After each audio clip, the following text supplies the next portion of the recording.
Hey, listen up, Falcons fans! While everyone's been obsessing over our Week 10 loss, sleeping on what's really happening behind the scenes, the front office just made moves that could completely flip the narrative of our entire season. And I'm not talking about the obvious stuff everyone's discussing on social media right now. No. This is deeper than that. We're talking about desperation plays that could either save our season or expose just how vulnerable we really are. We're talking about bringing back ghosts from training camp. We're talking about recycling former first-round picks who haven't seen the field in 2 years. And here's the kicker, one of these guys, he's about to face his former team. The drama writes itself, people. But before we dive into the chaos, let me ask you something. When was the last time you saw a team patch up its biggest weakness by gambling on players other franchises gave up on? This isn't your typical roster move. This is desperation meets opportunity, and honestly, I'm here for it. Stick with me because what I'm about to break down will make you question everything you thought you knew about our secondary, our depth chart, and what Raheem Morris is actually cooking up for this Carolina matchup. And trust me, the plot twist at the end? You won't see it coming. But here's the deal, if you want the real inside scoop that the mainstream media won't tell you, you need to be part of the 1% who actually take action. Right now, smash that like button, hit subscribe, and turn on all notifications because I'm dropping game-changing Falcons content that could make you the smartest fan in your crew. Don't be the one scrolling through reactions tomorrow wishing you'd seen this first. The clock is ticking, let's ride. The secondary crisis, how did we get here? Let's be brutally honest for a second. Our cornerback situation isn't just bad, it's a full-blown code red emergency. Mike Hughes? Status unknown. D. Alford? Up in the air. Billy Bowman Jr. just got back, but he's basically held together with duct tape and prayers at this point. This is the reality check nobody wants to hear, but I'm gonna say it anyway. We're one injury away from complete disaster in the secondary. And against the Panthers offense that, let's be real, we should dominate, that's not the position you want to be in. So what does Jeff Ulbrich do? What move does our defensive coordinator make when his back's against the wall and the depth chart looks thinner than a Georgia peach in January? He goes dumpster diving. But not just any dumpster diving, my friends. He's going after reclamation projects. He's betting on resurrection stories. He's saying, you know what? Everyone else gave up on these guys, but maybe, just maybe, we can unlock something nobody else could see. And you know what? That's either the most brilliant move of the season or the most desperate. There's no in-between here. The plot twist, facing your former team. Now here's where this story gets juicy. The Falcons just signed C.J. Henderson to the practice squad. Ring any bells? No? Let me refresh your memory. Henderson was the 9th overall pick in the 2020 NFL Draft. 9th. That's premium real estate in the first round. The Jacksonville Jaguars saw something special in this kid out of Florida. A cornerback with all the physical tools, all the measurables, everything you could want on paper. But here's the thing about the NFL, paper doesn't play on Sundays. Henderson flamed out in Jacksonville. Got traded to Carolina mid-2021, and guess what? It didn't get any better. His last regular season game? 2023, he's been invisible for 2 years, people. And now, the Falcons are bringing him back from the practice squad just in time to face, wait for it, the Carolina Panthers. His former team. The squad that watched his career disintegrate right before their eyes. You cannot make this up. This is like a sports movie script, except it's happening in real life, and we get to watch it unfold in Week 11. Can you imagine the emotions running through Henderson's head right now? The chance to prove Carolina wrong? To show them they gave up too soon? To resurrect a career that was pronounced dead and buried? The brutal truth, the numbers don't lie. But hold up. Before we get too caught up in the Hollywood narrative, let's talk facts. Because the numbers on Henderson? They're rough. Like, really rough. According to Pro Football Focus, his 45.4 overall grade and 43.9 coverage grade ranked 123rd out of 128 qualified cornerbacks. Read that again. 123rd out of 128. That's not just bad. That's historically terrible. 3 career interceptions. 16 passes defensed in his entire NFL career. For a guy who was supposed to be a shutdown corner, that's absolutely brutal. Playing opposite J.C. Horn, one of the best young corners in the league, couldn't even elevate his game. When you have that kind of talent next to you and you still can't produce, that tells you something. But here's the interesting part that everyone's missing. His 79.2 pass rush grade ranked 11th at the position. 11th. So maybe, just maybe, Ulbrich sees something different. Maybe he's thinking, we don't need you to be Richard Sherman. We need you to bring that edge pressure from the corner position. That's the kind of outside-the-box thinking that either makes you look like a genius or gets you fired. There's no middle ground. The Khalid-Kareem connection, double the desperation? And it's not just Henderson. The Falcons also promoted Khalid-Kareem from the practice squad to the active roster.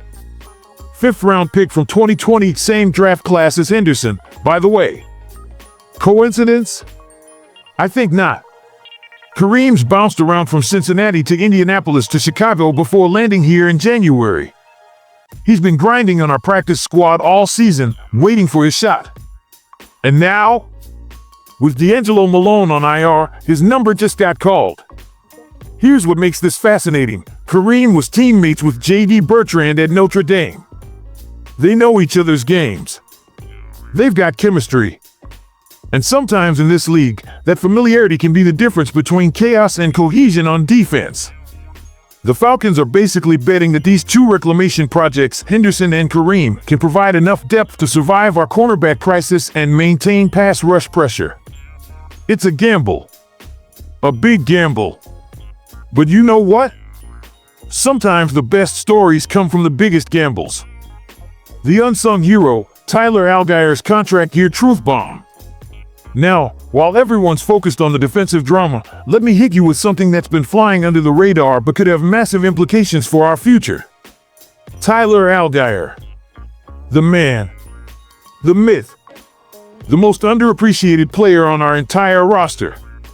Raheem Morris just came out and said it, and I quote, Tyler Allgeier is the least talked about superstar on our football team. Superstar. Morris called him a superstar. And you know what? He's absolutely right. While everyone's drooling over Bijan Robinson, and rightfully so, the kid's incredible Allgeier is out here grinding. 2 touchdowns against the Colts? In a game where we desperately needed someone to step up? That was all Tyler. But here's the gut punch reality that Morris just acknowledged without actually saying it. Allgeier's probably gone after this season. Contract year. Free agency looming.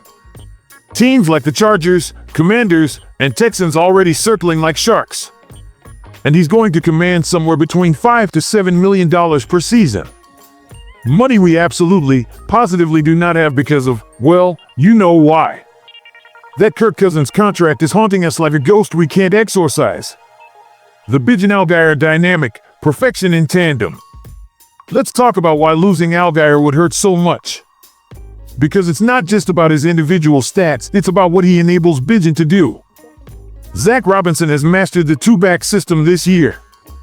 When Allgeier's pounding the defensive line, wearing them down, making them respect that power game, that's when Bijan can explode on those outside zones and show off that elite speed and vision.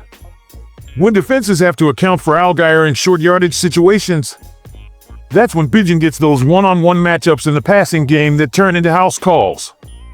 This isn't just about having a good backup running back. This is about having a perfect tandem where each player makes the other one better. It's basketball's pick and roll. It's baseball's 1-2 punch in the rotation. It's that rare situation where 1 + 1 = 3. And we're going to break it up because of money. Because some other team will offer Allgeier the starting role and the paycheck he deserves, and we won't be able to match it. Even Michael Penix Jr. has been raving about what he sees from these two in practice. When your future franchise quarterback is impressed by your running back room, that tells you something about the quality we're working with. The coaching hot seat, Morris's make or break moment. Let's address the elephant in the room that nobody wants to talk about. Raheem Morris might be coaching for his job right now. Back-to-back losses. Secondary falling apart. Cap space nightmare limiting our moves. The Kirk Cousins situation hovering over everything like a storm cloud we can't escape. These next few weeks, they're not just about making the playoffs, though that's obviously crucial. They're about proving Morris can navigate a crisis. Can he scheme around our cornerback depth issues? Can he maximize what we have with Henderson and Kareem? Can he keep this team believing when everything seems to be falling apart? Because here's the thing about the NFL, owners don't care about almost. They don't care about we were close. They care about results. They care about wins. They care about playoff appearances. And right now, Morris is walking a tightrope without a net. One more defensive collapse? One more game where our secondary gets torched? The hot seat gets even hotter. But you know what? I've seen this man coach. I've seen how players respond to him. And I genuinely believe he can pull this off. The Henderson gamble, the Kareem promotion, the way he's maximizing Allgeier in what might be his final season here, these are the moves of a coach who's not panicking. He's calculating. He's scheming. He's finding ways to win with the pieces he has. The closing truth, this is our moment. Look, I'm not going to sugarcoat it. Our situation is precarious. Our secondary is held together with hope and expired practice squad contracts. Our financial future is murky at best. We're one bad game away from complete chaos. But you know what? That's when teams discover what they're really made of. That's when true leaders emerge. That's when the magic happens. Henderson gets his revenge game against Carolina. Kareem reunites with his college teammate and gets to prove he belongs. Allgeier continues his contract year masterclass knowing every carry might be his last in a Falcons uniform. And Morris schemes up something special because his back's against the wall and he's got no choice but to be brilliant. This isn't just week 11. This is a crossroads. This is where we find out if we're contenders or pretenders. If we're believers or just another team that talked a big game and fell apart when it mattered. And I don't know about you, but I'm betting on us. I'm betting on the reclamation projects. I'm betting on the unsung heroes. I'm betting on a coaching staff that refuses to accept defeat even when everyone's writing them off. Because that's what being a Falcons fan is all about. Believing when logic says don't. Fighting when everyone expects you to fold. And finding ways to win when the entire world thinks you've already lost. So buckle up, Falcons Nation. Week 11 is going to be wild. And whether Henderson becomes the hero nobody saw coming or the reminder of why he washed out in the first place, either way, we're all going to find out together. Rise up. Let's shock the world. Go Falcons!